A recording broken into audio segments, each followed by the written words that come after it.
Dito sa Korea, hindi kagaya sa Pinas na umaga pa lang tutupuan ng mga tao dito, guys. Pagdating ng mga hating gabi, wala ka na makikitang nakatambay. What's up mga kulot? At eto na naman sa Pilang Kulot. At ngayong araw, itutuloy ko nga pala kayo sa aking house dito sa South Korea. So tara, let's go! Guys, papakita ko muna sa inyo yung rooftop. So, yung bahay ko may sariling rooftop, di ba? So, pwede ka rin mag-barbecue, pwede ka mag-barbecue. So, tara, kita tayo, guys. So, yun yung hagdanan. So, makikita mo yung view. So, maulan ngayon sa araw, kaya medyo gas, yan. Yan yung rooftop, guys. Ang laki.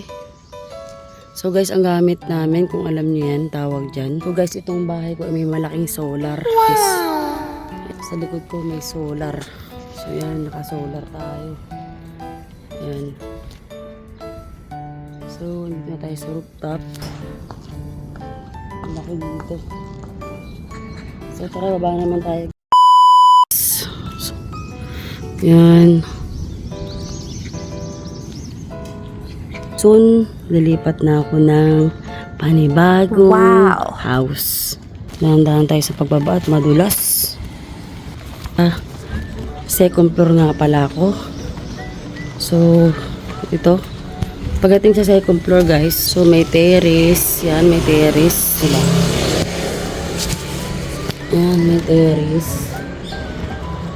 Yan. Tapos, ito yung way papunta sa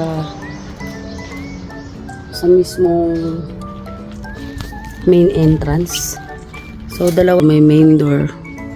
Yan. Tapos yan. So, ilibot ko kayo. So, yan yung papuntang rooftop.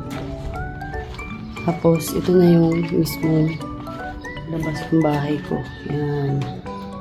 So, yan yung mga sapatos ko. Makikita nyo. So, yan o. Ang ganda ng bintana, diba? Ang laki niya. Ang laki na ito, guys. Yan.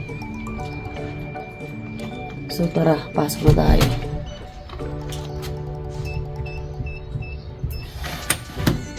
Let's go! So, makikita nyo, guys, bungad agad yung kitchen. So, sa bahay, guys,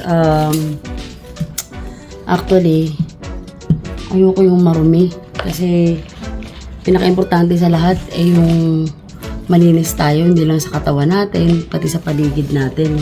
Di ba? So, dapat ibigyan natin ng oras yan, yung paglilinis. Ayan to, pasok tayo, guys. Pakita ko yun yung veranda. Diba, ganda magkape-kape dyan. Diba? Sabaw-sabaw, higop-higop ng sabaw. Tapos, pasok tayo sa loob. Tapos, guys, ayoko pala yung, kasi balik tayo, guys, sa kusina pala, guys. Ayoko ng, yung strainer niya ng mga left foods, left rice. Gusto ko yun laging malinis, guys. Kapag in-stock mo dun sa strainer, babaho yun. Ako, binabrush ko yun, kinuklorox ko.